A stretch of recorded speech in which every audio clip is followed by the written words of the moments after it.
Greetings, everyone, and welcome to my comprehensive review of Within the Ring of Fire, Saga book. This, of course, is the new game from Raw Immersive Games, headed by Ander Wood, our main man on YouTube. Now, I had reviewed this game on a different channel, and I have decided to take that one down and remake it, simply because I finally got my physical copy of the book, and I've had a lot more time to sit with the material. And beyond that, I've also had a chance to run this game, so I'd like to give a little bit of an updated impression on this, but also go over in depth the aspects of this game that I think are its strengths and some of its drawbacks and weaknesses.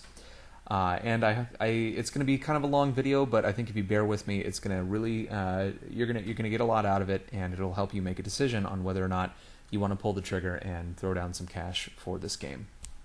So part one about this is the philosophy of immersion. Ander wrote the very first chapter of this book is simply titled Role-Playing, and simply put, it's one of the best explanations of what role-playing is that I've ever come across.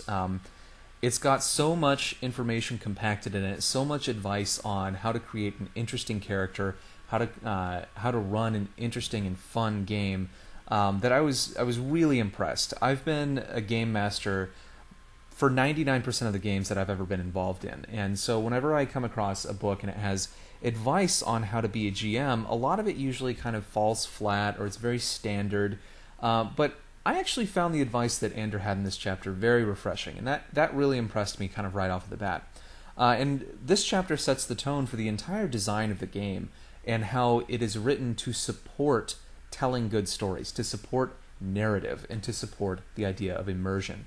Now, immersion is essentially creating a character, playing a character, and staying in character as much as you possibly can, reducing the amount of out-of-character chat that you have, and trying to hopefully lose yourself in the moment, lose yourself in a scene in a game, even if it's only for a minute or two. We've all had those incredible moments in gaming where your heart skips a beat because something so cool happened, or you really got in character and had a very cool interaction in the story. And he wants to try and make that a consistent feeling throughout the whole game. I am about 90% on board with his philosophy of immersion. I do enjoy some out-of-character chatter. This is a game, after all. I view this as a hobby and not work. And I like to crack open some beers with my friends when we get together and play a game and tell some jokes here and there. But really what I think immersion comes down to, it's not necessarily like, oh, you're not allowed to talk out of character, you're not allowed to make jokes. It's about staying engaged with the story. It's about staying engaged with the game the whole time. If people are getting distracted with their cell phones, if they're not paying attention, that's when you've lost immersion in your game.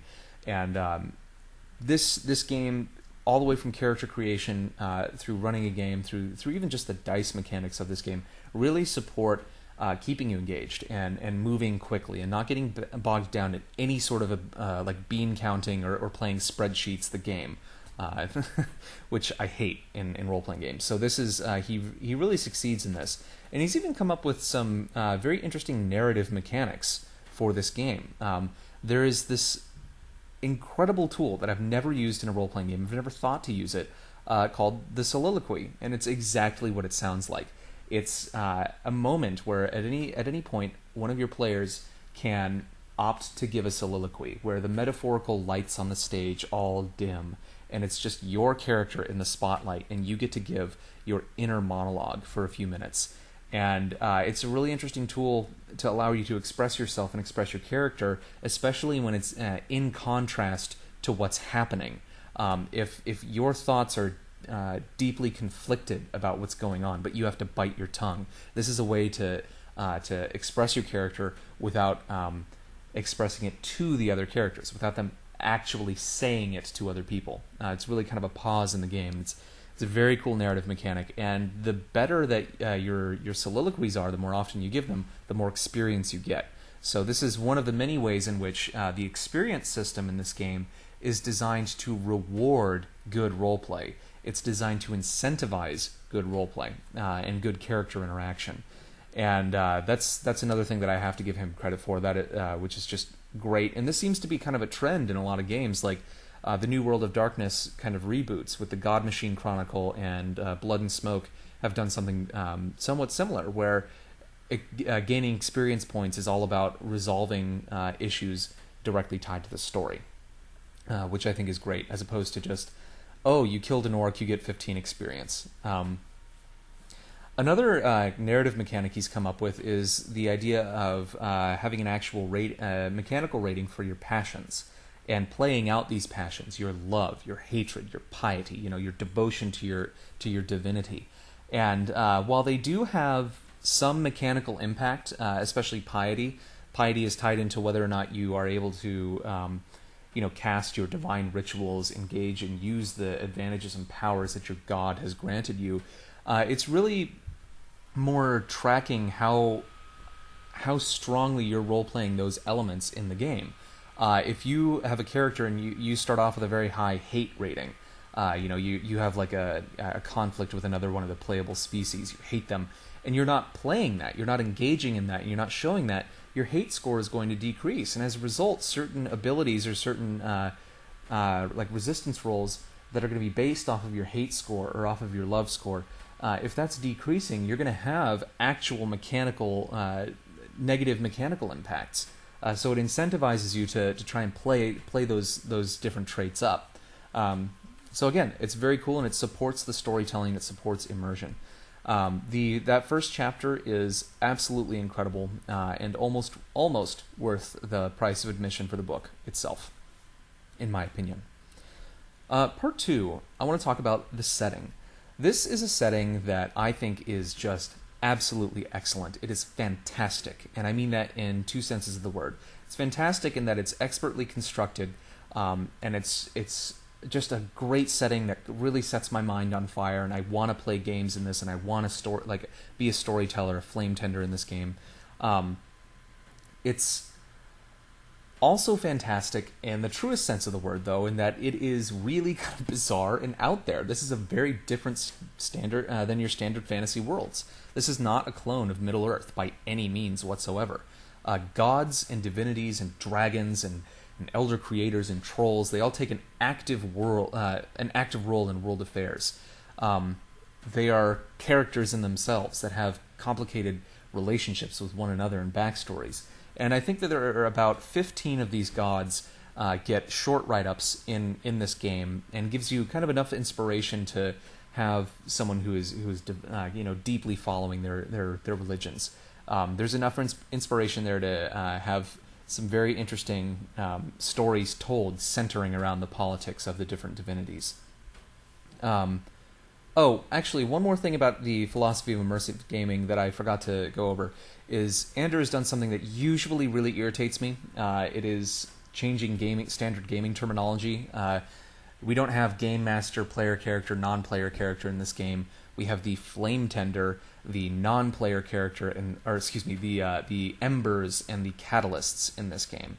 And while I said it usually bothers me in most games, I like standard gaming terminology, it didn't bother me so much in this because, again, everything about this game has been built from the ground up to support immersion, and he's trying to boil down storytelling to its primordial essence, where we're all sitting around the fire. You have the person who's telling the story, or at least guiding the story, who's poking the logs in the flame and making sure that the flame continues to burn.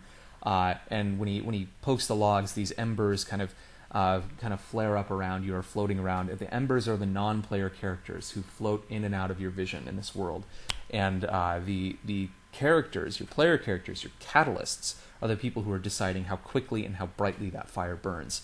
And so I understand why he made those terminological changes, and it's fine. It didn't bother me. Which shocked me. Anyway, back to part 2, now that we've taken that small detour.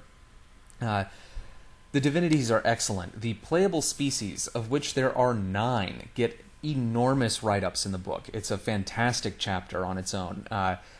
They are totally diverse. You have a lot of your standard fantasy races, like your dwarves, your ogres, your orcs, and variants on elves. But all of them have kind of their insides ripped out and replaced with new guts. So they are totally retooled and different than they're kind of the previous standard iterations that they've been in previously in different games. in different settings. Again, these are not your dwarves from Lord of the Rings. These are certainly not your trolls from Lord of the Rings. The kind of the fairy creatures that you have, the Freyines, the Mihangi, the Kalfar, the ogres, they're all very interesting, and there's a lot of diversity not just between the races, but there's a lot of diversity within each race. There's so much inspiration for different kinds of characters that you can create, different kinds of antagonists that you can create, and different ways in which you can have political stories between the races, between the different religions of each race is really, really great. There's so much there to work with, and I really, really like the different playable races. Where I think this book, not the setting, but where the book itself falls short in the setting department, is that outside of the 9 playable races, there's not enough information about the different species, the different types of monsters and just animals that populate this world. Ander makes a very very strict point in this book that like horses don't exist in this game world. A lot of real world animals and livestock that we have, like cows and monkeys, they're not animals within the Ring of Fire. They have their own fantasy creations in this book, but he doesn't provide any information about them. It's bizarre. It was bizarre and frustrating when I read that. I was like, okay. There's also references just pervading the entire text to other sentient races, and I understand Ander has created a huge mythology with just a ridiculous number of sapient species within this game, so he couldn't possibly go over all of them. But when you say important things like this specific tribe of the Mihangi have Nixad blood in them, they're married to the Nixads, if I'm pronouncing that correctly, I would like to know what that means. If you say that ogres and chthons are enemies, I would like to know what a chthon is. And I know what it is based on his playtests, because there's a wealth of information in his playtests on his YouTube channel and in his Monster Ecology video series. There isn't enough information in the book itself, in my opinion. That page count is a little bit light in that regard. There are entire cities in the geography chapter, which I'm going to talk about in just a minute, that he does a population breakdown percentage-wise. It's like 50% Freyine, 5% ogres. It tells you how much percentage-wise each race is represented within the population of a city. There's at least one city where there's not a single one of the playable races represented there. So it tells you, there's this big backstory for this awesome city where you could set this game, but literally the whole population is monsters that you have no idea what the fuck they are. And so I'm fine, I guess, with kind of coming up with my own stuff in the meantime, waiting for the rest of those, the source books to come out. But it did feel a little light, and it was a little irritating, to say the least. Now, the geography chapter on its own is another highlight of this book. It is absolutely amazing. The different cities that Ander has come up with are so unique and so interesting, and there's just there's so much potential for stories to be told with them. That chapter, I pick up this book pretty much every day to get go through it and get ideas for a game I want to run, and I find myself reading that chapter from beginning to end over and over and over again. It is so good. Other people who have reviewed this game have, like myself, talked about how good the role-playing chapter was. But I actually think the geography chapter is almost better. It's got so much inspiration in it for games. It's just awesome. It does have those couple of drawbacks in that you don't know what some of the things he's talking about are necessarily, but it is just a fertile ground for so many stories to be told. There's so much you can do with just this book. It's really, really excellent. So let me see. So moving on to part 3, we have the mechanics of the game itself. I like easy, simple rule systems, and this game has a simple and elegant rule system. All you need is 2 8-sided dice. You roll the dice and you add up the numbers. If the numbers are greater than, you add the numbers up, add any skills and bonuses you have, and if that number is greater than the challenge difficulty, you succeed. Now, if your number is much greater than the challenge difficulty, like say the challenge difficulty is 10, and I rolled 30. That means I succeeded a lot. So the greater amount that you succeed in this game, the greater the effects of your success are, which I think is great. However, the mechanical term for this in the game is known as boost, and I learned about this mechanic before I bought the book through watching Anders' YouTube videos, and he explained it. It's very simple. Every time that your roll exceeds the target number by a factor of, or by a number of 5. So say I roll a 10, or the challenge is 10, and I roll a 15. That gap of 5 is known as a boost, and that's an extra point of damage on a combat roll, or a greater degree of success with your divine rituals. Every time, so if you continue to succeed, if the difficulty is 10 and I roll a 20 or a 25 or a 30, anytime that I'm succeeding by a greater factor of 5, I'm getting a much bigger degree of success. That's not explained very well in the book. There are 2 sections in the book that explain what a boost is, and it's not totally clear to me that if I hadn't watched that video before I picked up this book, that I would have understood what the term was, and it's absolutely vital to playing the game.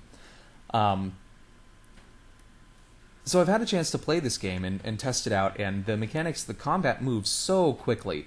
So as long as you understand what boost is and you know how to add up your bonuses and whatnot, the rules really do support a fast-paced narrative. They get out of the way, and there's no playing spreadsheets the game. It's just easy, and it's awesome, and it'd be a great system for a first-time role player.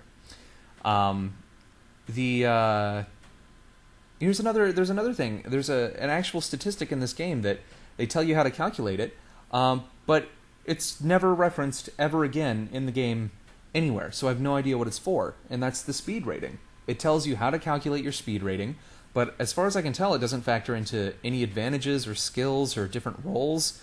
It doesn't tell you, how much you can move in a turn, anything along those lines. It just seems like an extra number to have on your character sheet that doesn't do a goddamn thing, and that I was a little confused by.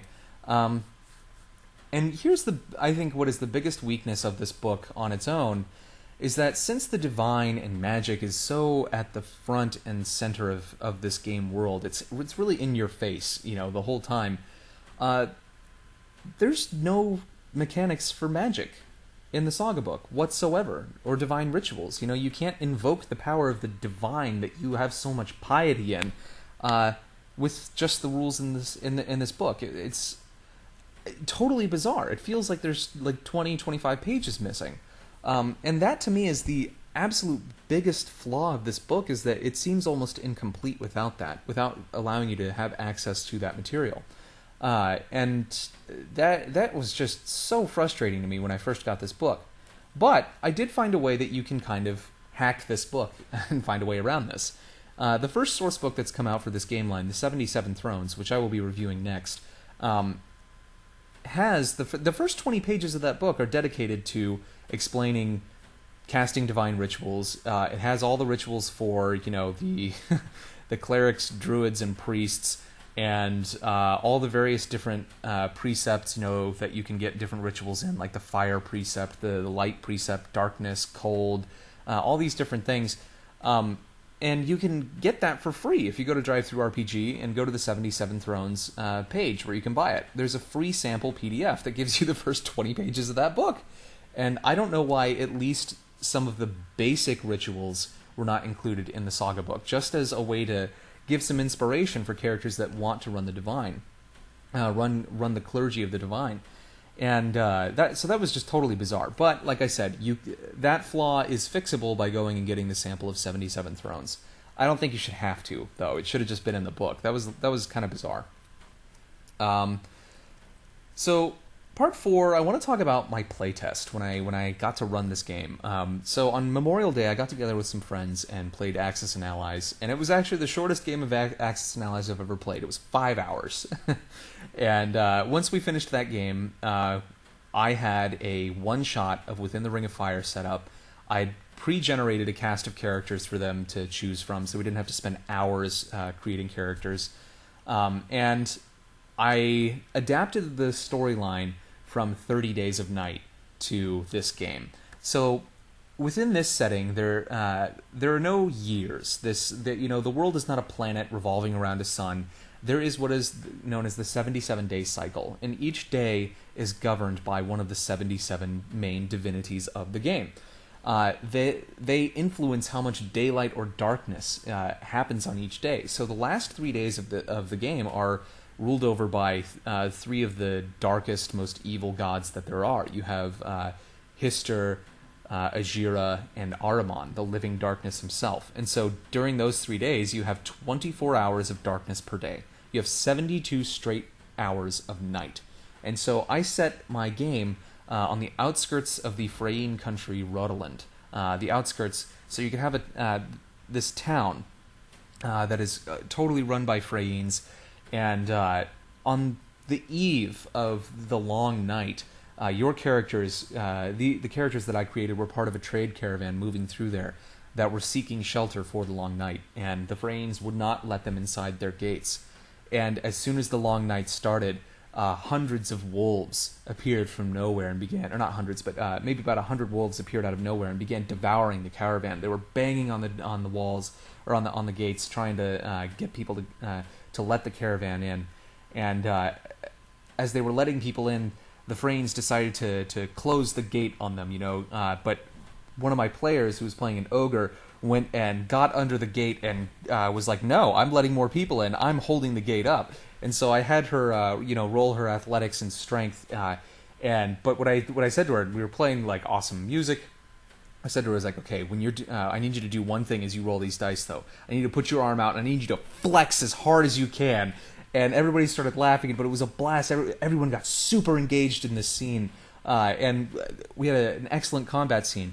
And then what happens once they're all inside and the long night fully sets in is that a roving tribe of the Mihangese sets upon the city, locks everybody in, and just starts devouring everybody. And the characters ended up burning the entire city to the ground with themselves and their enemies within the walls.